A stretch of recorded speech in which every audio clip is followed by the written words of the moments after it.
ஐயார்களே, அமல்களும் அபத்தங்களும் என்ற இந்த தொடர் நிகழ்ச்சியின் 9வது நாளில் நாம் எல்லாம் குழுமியிருக்கிறோம். நேற்றைய தினம் மஹ்ஷர் மைதானத்திலே இறைவன் விசாரணை செய்துதான் தீர்ப்பளிப்பான், அதற்கு மாற்றமாக இந்த நூலிலே இடம்பெற்றிருக்கிறது என்பதை சொல்லி இன்று அதை சொல்வதாக கூறியிருந்தோம். அதற்கு முதல் நாள் நாங்கள் போய் முரீது வாங்கின செய்தியை சொல்வதாக சொல்லியிருந்தோம், அது மறந்துவிட்டது. அதனால் அதை முடித்துவிட்டு நேற்று உள்ள அந்த மஹ்ஷர் விஷயத்துக்கு வருவோம். தப்லீக் ஜமாத்தை பொறுத்த வரைக்கும் நாங்கள் மதரசாவில் ஓதிவிட்டு வரும் பொழுது எங்களுடைய ஆசிரியர்கள் மார்க்கத்தை பிழைப்பாக நடத்துவதை பார்த்து நாங்கள் பெரிய விரக்தியில் இருந்த நேரம். இப்போ தப்லீக்கை பொறுத்த வரைக்கும் அதில் ஈடுபடக்கூடியவங்கெல்லாம் சொந்த காசு செலவழிக்கிறாங்க, அர்ப்பணிக்கிறாங்க, பிரச்சாரத்திற்கு கூலி வாங்குறது இல்லை. இப்போ இது மாதிரியான சில நல்ல விஷயங்கள்லாம் எங்களுக்கு தென்பட்டதுனால நாம் வெளியே வந்த பிறகு தப்லீக் ஜமாத்தில் போய் தான் இணைஞ்சிக்கிட்டோம். இதை விட பரவாயில்லை, ஏன்னா காசு வாங்காமல் இருக்கிறாங்கல்ல. பயான் பண்ணுவதற்கு சுன்னத்து ஜமாத்தில் நம்ம ஓதுன இடத்துல எல்லாம் எல்லாத்துக்குமே காசு, மீளாதாக இருந்தாலும் முழுதாக இருந்தாலும் அந்த காரியத்தை செஞ்சுட்டு மக்கள்கிட்ட கூலி கேட்பாங்க. இந்த தப்லீக்கில் போய் ஏதாவது பிரச்சாரம் பண்ணுறது கூலி கேட்க மாட்டாங்க. அவங்கள்ட்ட எவ்வளோ நல்லது நம்ம சொல்லணும்ல, கூலி கேட்க மாட்டாங்க.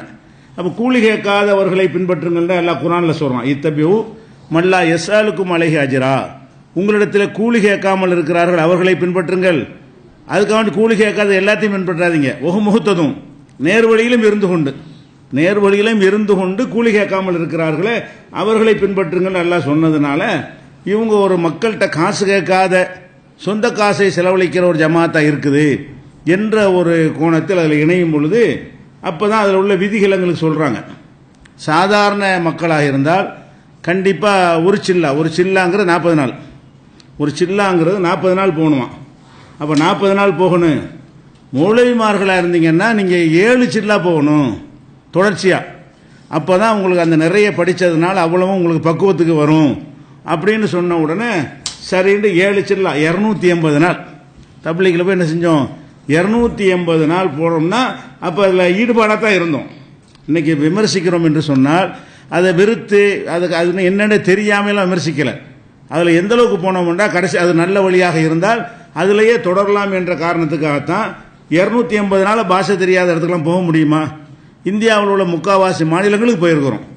அப்போ அந்த ஹைதராபாத்தில் வாரங்கள்லேருந்து ஆரம்பித்து அப்படியே மேவாத்துங்கிறாங்கள முக்கியமான பகுதி எல்லாத்துக்கும் போயிருக்கிறோம்.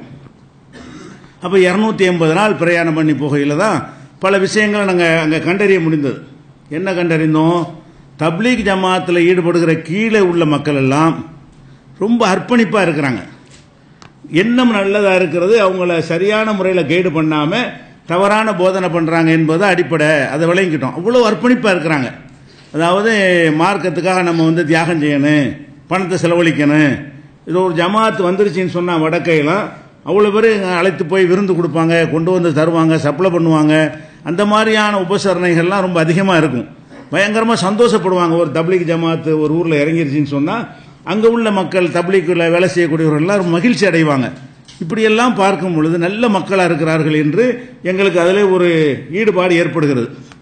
ஏற்பட்ட பிறகு தலைமை மர்கஸ் ஹசரத் நிஜாமுதீன் என்கிற பகுதி தான் தலைமை மர்கஸ் இருக்கிறது. அந்த ஏரியாவில் உள்ள தப்லீக் மர்கஸில் போய் சில நாட்கள் வெளியே மதராஸ் ஜமாத்து நமக்கெல்லாம் பேர். தமிழ்நாட்டில் வந்தாங்கன்னு சொன்னால் அவங்களாம் மதராசிகள்னு கொஞ்சம் கூடுதல் மதிப்பு கொடுப்பாங்க. ஏன்னா இந்தியாவில் தூரத்துலேருந்து நம்ம தான் வர்றோம், மற்றவங்கெல்லாம் கிட்ட டெல்லிக்கு பக்கத்தில் இருக்கிறாங்க. நம்ம ரொம்ப தொலைவிலேருந்து வர்றதுனால மதராசிகளுக்கு ரொம்ப அதிகமான முக்கியத்துவம் கொடுப்பாங்க. மர்கஸில் தங்கி சில நாட்கள் அசர்ஜியுடைய உரையை கேளுங்க, சிங்கர்லாம் சொல்லுவாங்க. அப்படி நெருங்குற நேரத்தில் தான் இந்த தலைவர்களுக்கும் கீழே உள்ளவங்களுக்கு வித்தியாசம் இருக்கிறது. அசர்ஜி அந்த மாதிரி ஆட்களை பார்த்தீங்கன்னு சொன்னால் அவங்க மார்க்கத்தை பேணுற மாதிரி இல்லை. அதாவது ஒரு பூர்சுவா மாதிரி, ஒரு ஷேகு மாதிரி, ஒரு கடவுள் மாதிரி தங்களை மனிதத்தன்மைக்கு அப்பாற்பட்டவர்கள் மாதிரி அங்கே சித்தரிக்கிறதையெல்லாம் என் கண்ணால் காண்றோம். கீழே சுற்றும் போதெல்லாம் ஆர்வமாக இருந்தது மக்களை பார்க்கும் பொழுது. இவங்களை பார்த்தோம்னு சொன்னால் இவங்க ஒரு தனிப்பிறவியாகவே தங்களை கருதுகிறார்கள். அங்கே மர்கஸில் உள்ள எல்லாருமே கருதுகிறார்கள். எப்படியெல்லாம் கருதுவாங்க? இப்போ ஜமாத் தொழுகை நடக்குன்னு வைங்களா, அவர் மேலே இருப்பார் அசர்ஜி. அவர் தொழுகை நடக்கும்போது வரணும்னு சொன்னால் மார்க்கப்படி என்ன செய்யணும்?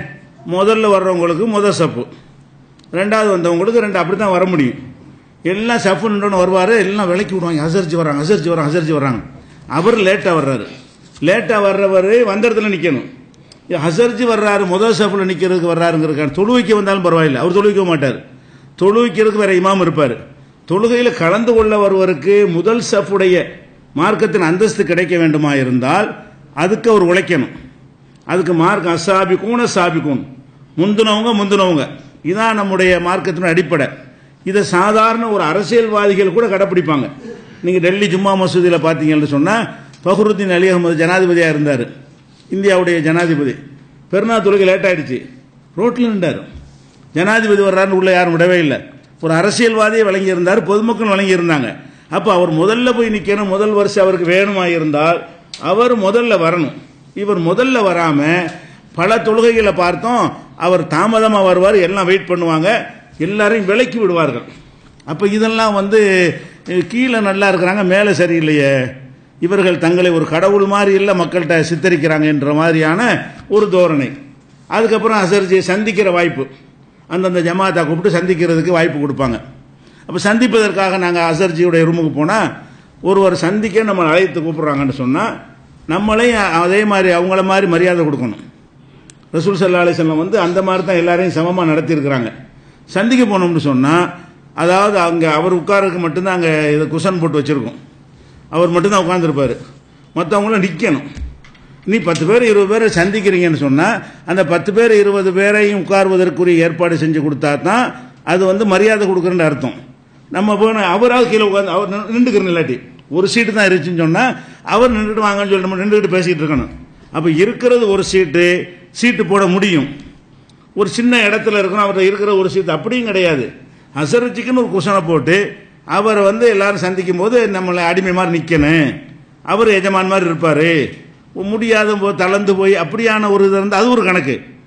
இறங்கி எல்லாம் நடக்கக்கூடிய ஒரு ஆளாக தான் இருக்கிறாரு, வயசாகி போச்சு, அவர் நிற்க இல்லை அப்படின்னா கூட அடுத்தவங்களும் நீ உட்கார்றதுக்கு என்ன செய்யணும், ஏற்பாடு பண்ணணும்.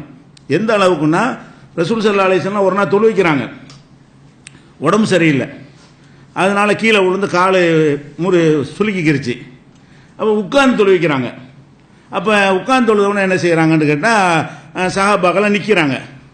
உடனே திரும்பி பார்த்து சொல்கிறாங்க, இப்படி நிற்காதீங்க, பாரசீக ரோமாபுரி மன்னர்கள் உட்கார்ந்துருக்க, மற்றவர்கள்லாம் அவர் முன்னாடி நிற்பார்களே, அப்படி நிற்காதீங்க. இமாம் உட்கார்ந்து தொழு வச்சால் நீங்கள் உட்காந்துருங்க, நான் உட்கார்ந்து தொழுகிறேன்ல நீங்கள் உட்கார்ந்து தொழு வச்சிருங்க, உட்கார்ந்து தொழுவுங்க என்று ரசூலுல்லாஹ் சொல்கிறாங்க. தொழுகையில் நிற்கிறது என்பது ரசூலுல்லாஹ்வுக்காக நிற்கலை, சஹாபாக்கள் நின்றாங்களே, ரசூலுல்லாஹ் மரியாதை செய்கிறக்கா நின்றாங்க இல்லை, தொழுகிற முறை அதுதான், அதைத்தான் அவங்க செஞ்சாங்க. ஆனால் ரசூலுல்லாஹ் உட்கார்ந்திருக்க மற்றவங்க நின்று கொண்டிருந்தார்களே, ஆனால் வெளியிலேருந்து ஒருவன் பார்த்தால் எப்படி நினைப்பான், வேற மதத்துக்காரன், ஓ இவருக்கு முன்னாடி எல்லாம் நிற்கணும் போல இருக்கு, இவர் மட்டும் தான் உட்கார்ந்துருப்பார் போல இருக்கு அப்படின்ட்டு தானே பாரசீக ரோமாபுரி எல்லாம் செய்கிறார்கள் என்று கண்டித்து இந்த மார்க்கத்தை நான் கொண்டு வந்திருக்கிறேன். என்னுடைய மார்க்கத்தில் இப்படி செய்யாதீங்க. இப்படி ரசூல் ஸல்லல்லாஹு அலைஹி வஸல்லம் அவர்கள் தொழுகையில் கூட அவங்க உட்கார்ந்து தொழு வைக்கும் பொழுதுமோ இயலாத காரணத்தினால், உடம்புக்கு ஏழலைங்கிற காரணத்தினால உட்கார்ந்து தொழு வைக்கும் பொழுது நிற்கிறத கண்டிக்கிறாங்க. இதுக்கு நேர் மாற்றமாக இருக்கு. என்னடா நம்மளை